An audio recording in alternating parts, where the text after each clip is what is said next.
Merci Jean-Pascal. Je pense qu'il va y avoir beaucoup de choses à discuter et à échanger. Je sais que tu es là aussi pour ça aujourd'hui. Et on va commencer de le faire avec deux autres experts, puisque Philippe-Olivier Clément, qui devait être là aujourd'hui, s'excuse. Il a eu un problème personnel. Il nous a prévenu tout à l'heure qu'il ne pourrait pas venir. Donc il m'a demandé de l'excuser auprès de vous. Et donc je vais demander à Philippe Pacu, qui est l'auteur du blog Draw Me an Idea. Il faut que je fasse un anglais, excuse-moi. Et qui est aussi Dessine-moi une idée en français, de venir nous rejoindre. Et Denis Robot, qui est co-auteur du livre Organisez vos idées avec le mind mapping. Denis, si tu veux bien nous rejoindre. Donc on va faire le débat avec vous trois.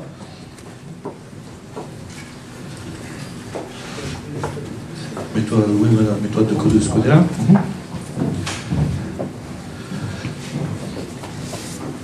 Alors, lequel des deux, du coup, veut commencer? Premier retour sur la conférence de Jean-Pascal. Le micro est là. Il faut le micro quand même, hein, les gars. Allez, Denis. Alors, quand j'ai réfléchi à ce que je pouvais dire à cette occasion de rencontrer Frédéric, puis j'avais couché quelques idées. Et puis, il se trouve que ça fait à peu près maintenant 1h50 que nous sommes assis. Et j'ai une limite naturelle qui est une concentration de 90 minutes. C'est-à-dire qu'au bout de 90 minutes, quand je cartographie une réunion, une conférence, n'importe quoi, pour moi, je décroche complètement. Et ce que je voudrais faire avant de continuer, ça peut vous paraître complètement absurde, décalé, pas impoli en tout cas, c'est pas l'objectif pour lequel je le fais, mais vous allez voir que c'est intéressant. Je voudrais consacrer les 3-4 minutes que j'avais comme temps de parole pour faire un truc vraiment tout bête, qui s'appuie sur une des cartographies que vous avez au mur, d'un livre que je trouve super, qui s'appelle « Les 12 lois du cerveau » de John Medina. Et John Medina, il a une loi qui est imparable. Au bout de 20 minutes, le cerveau a besoin de changer. Pourquoi? Parce que en fait, notre sang, quand on ne bouge pas, ça s'accumule dans les jambes, ça vide le reste du corps et ça déserte une partie qui est indispensable, qui est le cerveau. Ce que je vous propose pendant 30 secondes, pour pas trop empiéter sur le reste, mais ça va nous aider pour phosphorer. On va bouger. On va bouger sur place, mais au moins pendant 30 secondes, faire circuler le sang. Donc, le maître du temps, tu prends le chrono, ouais. Et après on repart. Alors, on va presque faire une minute. C'est pas une pause.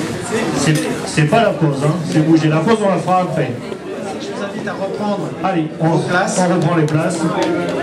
L'objectif pour moi étant simplement de nous reconcentrer et de remobiliser des ressources. Car derrière le mind mapping que l'on évoque depuis maintenant 1h50, il y a un outil qui n'a pas changé depuis 20 000 ans. Depuis 20 000 ans, les êtres humains naissent avec le même cerveau, avec la même manière de travailler. Il se trouve simplement qu'aujourd'hui, nous avons à nos dispositions plus de stimuli qui nous aident à faire peut-être plus de choses. Mais fondamentalement, nous fonctionnons toujours sur un plan physiologique de la même manière. Et dans les outils que l'on va manipuler, il y a une idée que je voudrais transmettre, que l'on peut aussi rattacher sur le modèle, mais qui est peut-être un peu hors sujet, mais c'est pour moi important de vous le dire. Ne me demandez pas pourquoi, je le ressens dans mon corps, et je sais que quand c'est physique, dans peut-être 1 an, 2 ans, dans 10 ans, quand j'écris livre avec Pierre qui est présent dans la salle, voilà, c'était important de le faire. Ce que je voudrais dire, c'est que l'outil façonne notre pensée. On parle beaucoup de logiciel ici, je voudrais, parce que là je peux rebondir sur ce qu'a dit Jean-Pascal, je ne voudrais pas qu'on fasse la position ou l'opposition, vous pouvez jouer dans tous les sens du terme, entre la pratique papier-crayon et le logiciel. De dire que quand on est logiciel, on est au niveau 1, quand on est papier-crayon, on est au niveau 0. Tout à l'heure, je discutais avec Claire, on échangeait, je n'avais ni logiciel, ni papier-crayon, mais je gérais mentalement dans ma tête toutes les idées qu'elle m'a données. Je ne sais pas si j'étais au niveau -1, mais je faisais du mind mapping dans ma tête, hein, avec le palais de la mémoire, ce genre de technique. Bon, les outils, ils sont tous valables, tout dépend de leur contexte. Peut-être que c'est quelque chose qu'il faudrait ajouter dans le modèle de Jean-Pascal, c'est qu'on doit aussi tenir compte du contexte et des objectifs pour ça. Voilà. Je ne dis pas plus de choses parce que je dépends sur mon temps de parole, puis il y a des experts encore plus qualifiés que moi. Voilà. Pour le moment, tu étais bien dans ton temps de parole, merci beaucoup. Donc Philippe, toi tu vas nous parler d'une... Je crois que je voulais d'abord juste réagir. Ah, tu veux réagir sur la conférence, d'accord. Juste pour remercier Jean-Pascal d'amener le sujet sur la table. nous inviter au débat, parce que je pense que la question est importante. Et quand on parle mind mapping entre deux interlocuteurs, il est vrai que c'est pas facile de se comprendre. C'est pas facile de se positionner. Quand on parle en quel nom, on parle à quel titre. On ne sait pas ce que l'autre a eu comme formation, quel parcours, quel vécu il a eu dans le domaine. Et donc c'est très difficile de se positionner l'un par rapport à l'autre et de se comprendre. Et c'est pour ça que vraiment je le remercie de mettre ça. Et c'est vrai que c'est un modèle qui est en chantier, c'est le début, mais au moins il a le mérite d'apporter la chose. Et je voulais dire par exemple, si moi je vous dis il faut un mot par branche, il y a plusieurs personnes qui vont être sceptiques. Et c'est par rapport à ce que vous venez de dire, c'est un rapport avec le contexte. Si moi je fais étudier un étudiant un cours de sciences et que dans sa carte il fait un encadré et il recopie simplistement toute la définition qu'il doit retenir pour le lendemain, la carte mentale n'apporte absolument rien. Si je ne l'oblige pas à aller chercher l'essence, le mot-clé dans sa définition, de rebondir sur ce mot-clé et de reconstruire la définition, le sens qu'elle a, mot par mot, la carte n'aura pas de sens. Donc quand je parle et que je dis un mot par branche, oui, je prends une position, mais dans un certain contexte. Et je n'évangélise pas, c'est juste un fait. Voilà. Et par rapport au modèle de maturité, moi je suis content de voir comme ça quelques niveaux apparaître, parce que ça me correspond bien. Moi aussi je fais des cartes sur des tickets de caisse dans ma voiture, sur des serviettes au restaurant. C'est vrai que c'est basique, je ne partage ça avec personne. Et puis c'est vrai que je fais des cartes avec le logiciel iMindMap, et je les garde aussi pour moi, où elles sont un peu plus évoluées. J'utilise les capacités des logiciels pour faire des choses un peu plus élaborées. Et puis, j'ai commencé à comprendre la vraie valeur du mind mapping, ce qu'il y avait derrière, la psychologie, les processus cognitifs. Et là, je pense que je rentre dans le cadre bleu. Et récemment, j'ai vraiment voulu, moi, maintenant, enseigner et faire partager tout le résultat de mes recherches, faire un projet concret et pouvoir vraiment apporter cette plus-value aux gens avec qui je vais travailler. Et là, je me positionne, et j'essaie de me positionner, ça va prendre un certain temps dans la maîtrise.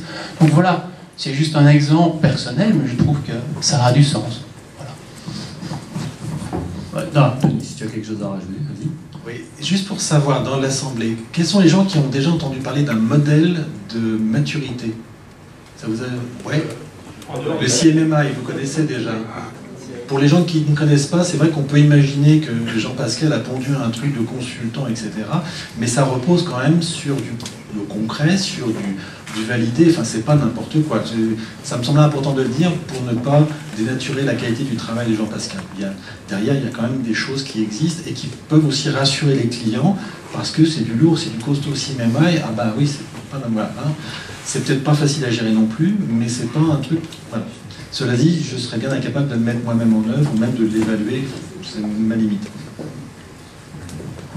C'est peut-être l'étape d'après, dans les questions-réponses. Donc Philippe, je te laisse récupérer ta présentation.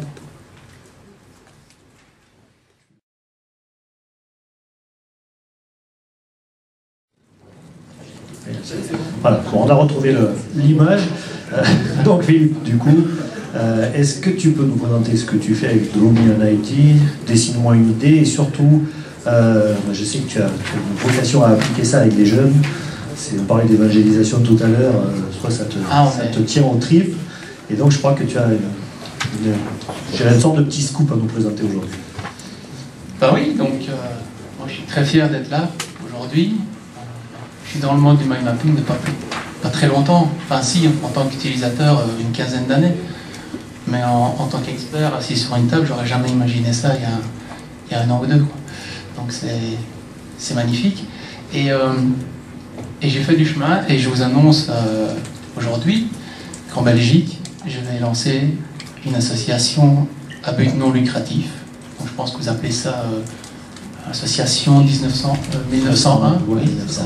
Loi 1901, voilà.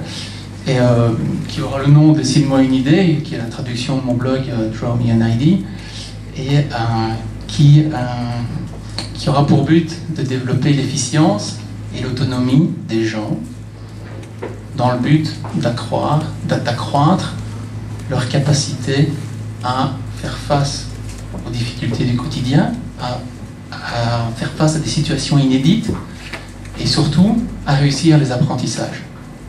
Donc c'est vraiment ça l'objectif, c'est les gens en général, mais les enfants en particulier.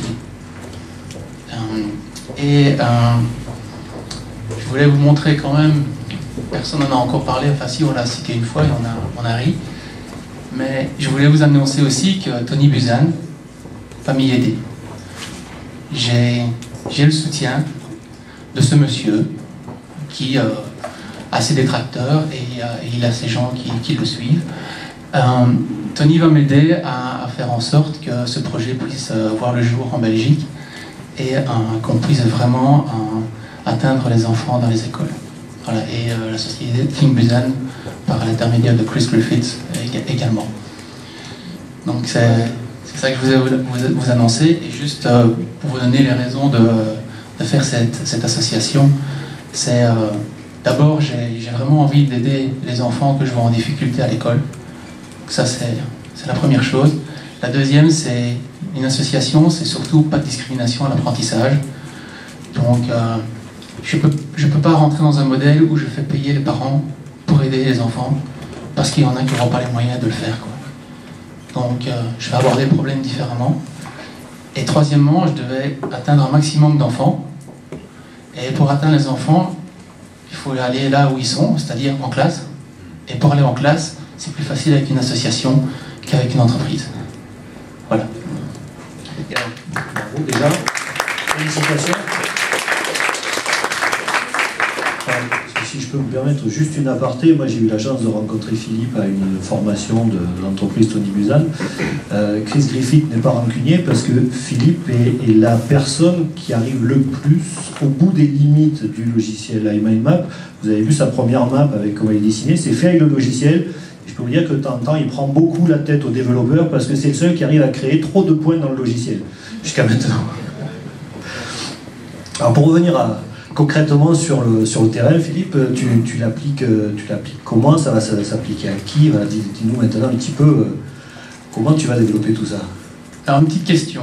À votre avis, dès quel âge peut-on réaliser une carte, un mind map, une mind map? 3 ans. 2 ans. 2 ans, 3 ans. Et mieux. Dans sa tête à la naissance. Oui, dans sa tête à la naissance, oui. Oui. Alors j'entends, oui. Moins de 5 ans? 5 ans, moins de 5 ans? Moins de 5 ans. Plus de 5 ans. Plus de 18 ans. Pour certaines dames. En tout cas, par expérience, je n'ai pas fait d'études scientifiques, j'ai pas eu le temps, mais par expérience, j'obtiens des cartes à partir de 5 ans. Des cartes qui sont vraiment personnelles. Donc, où c'est l'expression totale de l'enfant, dans la structuration, dans l'utilisation de l'espace. Donc voilà, plutôt ça devient difficile pour faire les associations et pour créer les associations. 5 ans semble être un bel âge. Donc l'association commencera en maternelle, dernière année, pour s'étendre dans tout le cycle primaire. Donc je n'atteins pas le cycle secondaire tout de suite. Et l'objectif, c'est de donner un outil pédagogique aux enseignants pour dispenser une pédagogie différenciée, c'est-à-dire de pouvoir offrir cet éventail de moyens qui répondent aux apprenants qui sont tous uniques, différents, qui ont tous leurs intelligences multiples, comme on aime bien l'entendre pour le moment, ou qui ont différents canaux de perception. Donc la carte vient apporter un outil supplémentaire à l'enseignant pour pouvoir faire cette pédagogie différenciée. Et pour l'enfant, alors pour l'enfant c'est vraiment l'essentiel, c'est mon client, c'est mon utilisateur final, c'est lui c'est de développer la cartographie en tant que compétence transversale, multidisciplinaire, c'est-à-dire pouvoir être utilisée dans toutes les disciplines, dans toutes les matières. Et de pouvoir apprendre la carte en même temps que d'apprendre à lire, en même temps que d'apprendre à écrire, en même temps que d'apprendre à calculer. Et de faire tout le cheminement des compétences au sein de l'école avec la carte. C'est-à-dire qu'eux vont vivre les cas concrets au quotidien. On ne devra pas évangéliser, on ne devra pas aller leur expliquer que la carte est utile dans la gestion de projet. Parce que quand on va leur expliquer comment faire le résumé d'un livre, on va le faire avec la carte. Et donc ils auront déjà appris comment synthétiser avec la carte, et donc ils pourront utiliser cet outil-là dans d'autres contextes, parce que c'est ce qu'on leur apprend à l'école, à réutiliser le savoir, à mobiliser le savoir, et à construire de nouveaux savoirs à partir de ce qu'ils connaissent. Et donc j'ai vraiment pris le problème dans l'autre sens, c'est un projet à long terme, c'est ambitieux, j'aurai besoin des pouvoirs publics et des pouvoirs privés, et je suis super motivé.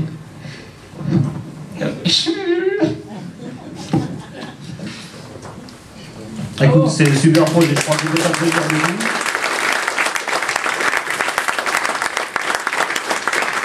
Pascal, tout à l'heure, a parlé de peut-être essayer de s'associer pour réfléchir au mind mapping. Alors, on pourrait peut-être utiliser quelque chose de super moderne et très utilisé sur Internet qui s'appelle le crowdfunding pour aider ton association, et je pense que c'est quelque chose qu'il faut que tu réfléchisses et auquel on pourra peut-être participer. Un mot quand même, ça, pour moi la réaction de Philippe, c'est typiquement le niveau violet où je suis créateur de quelque chose et j'ai envie de le faire partager, et que c'est la création de son association, et c'est un élément du plaisir de faire les choses. Voilà, c'est quelque chose qui ressort, et je trouve ça très très bien. Bah Philippe, on compte surtout sur toi pour nous tenir au courant. Et voilà. Merci beaucoup. Jean-Pascal, est-ce que tu voulais rebondir encore sur ce qu'on a dit par rapport à ton modèle de maturité, ou est-ce qu'on passe avec la salle déjà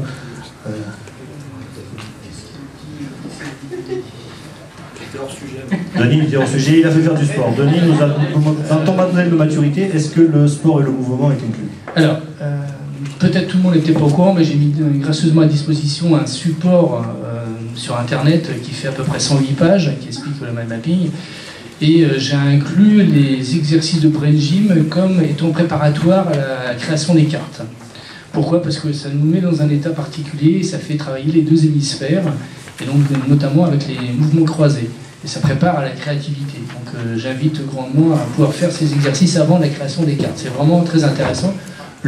C'est très intéressant aussi lors des réunions, quand on fait plusieurs réunions dans la journée. On est fatigué, donc le brain gym a toute sa place. Voilà, je voulais préciser ce genre de choses. On a un problème avec le touchpad, donc on va relancer peut-être le PC pendant le... Non, mais je travaille avec la raccourci clavier. Ah, d'accord. Alors, on va utiliser le clavier. Pendant je vais noter en pendant qu'il bosse. Voilà. Le problème des logiciels, un problème. Garde ton micro. Utiliser les logiciels en réunion, c'est bien, c'est pas mal. Moi, ce qui me gêne, c'est qu'il n'y a qu'une personne qui peut travailler avec. Donc, une possibilité de contourner ça, c'est de raccorder tout simplement plusieurs claviers USB sur votre ordinateur. C'est tout à fait possible. Quand la salle est petite et que les fils sont assez longs, vous pouvez avoir à ce moment-là 4-5 personnes qui ont accès au clavier.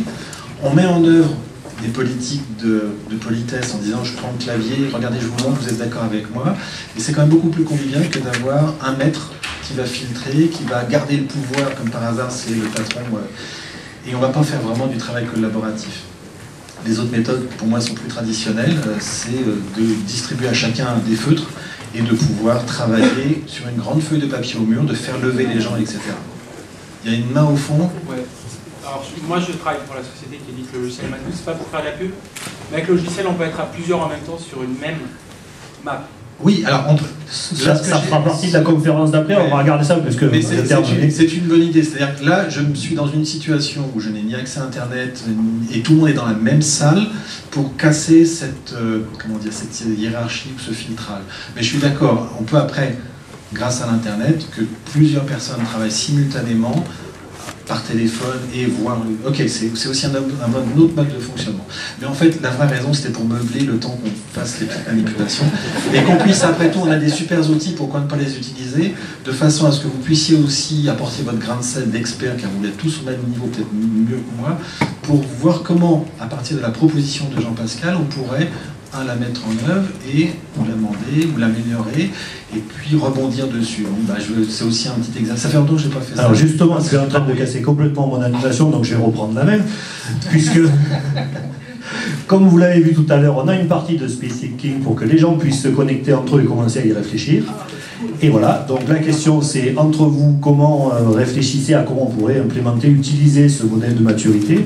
On peut parler aussi de comment décliner ça avec l'association de Philippe. Donc on fait comme tout à l'heure, 10 minutes de connexion entre vous de Speed Thinking. On vous a montré qu'on pouvait le faire en bougeant, hein, ça nous redonnera un peu d'air au cerveau. Et dans 10 minutes, on passe à la façon question-réponse et amélioration. Et là, on mappera tout ça sans problème. On peut aussi imaginer la question comment passer d'une étape à un autre dans le modèle de maturité. Éventuellement. Qu'est-ce qui pourrait déclencher le passage de la couleur orange au vert ou du vert au bleu ou du bleu au violet? Voilà. Donc on vous laisse 10 minutes pour en discuter entre vous et après on va faire tout le retour de tout ça, histoire de capitaliser sur tous les cerveaux qui sont dans cette salle.